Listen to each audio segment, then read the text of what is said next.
У человечества есть преграда.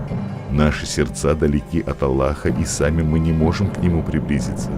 Но Аллах милостивый и милосердный. В чем заключается путь Аллаха? Не в том ли, чтобы смыть грехи человечества и приблизить нас к Нему? Таурат, Забур, Инжил и Коран освещают нам этот путь. Они показывают нам, что как Аллах покрыл наготу Адама и Хавы одеждами праведности, так же и наш повелитель Иса, мир ему, и есть то одеяние праведности, покрывающее наши грехи сегодня. Как ковчег Нуха, мир ему, был тем путем, которым Аллах спас Нуха и его семью, так и наш повелитель Иса является тем путем, которым Аллах спасает нас. Как через жертвоприношение пророка Нуха была явлена милость Аллаха, обещавшего больше не разрушать землю великим потопом, так и через жертву повелителя Исы мы получаем милость Аллаха. Как Аллах послал ягненка спасти от смерти сына пророка Ибрахима, мир ему, так же и наш повелитель Иса стал великой жертвой, через которую мы спасаемся от огня. Как во времена пророка Мусы, мир ему, кровь ягненка на дверях домов защитила старших сыновей Исраила от смерти, так и наш повелитель Иса защищает нас от огня.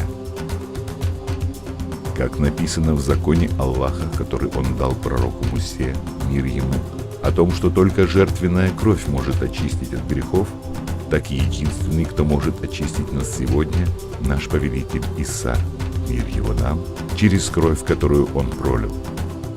Вот почему пророк Яхия сказал о нашем повелителе Исе: «Вот жертвенный ягненок Аллаха, который заберет грех мира».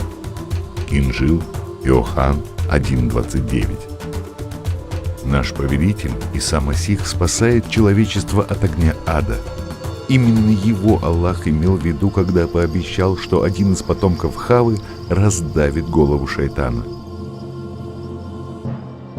Наш повелитель Иса, сын Марьям, и есть обещанный спаситель из потомков пророка Ибрахима, через которого все народы получат благословение.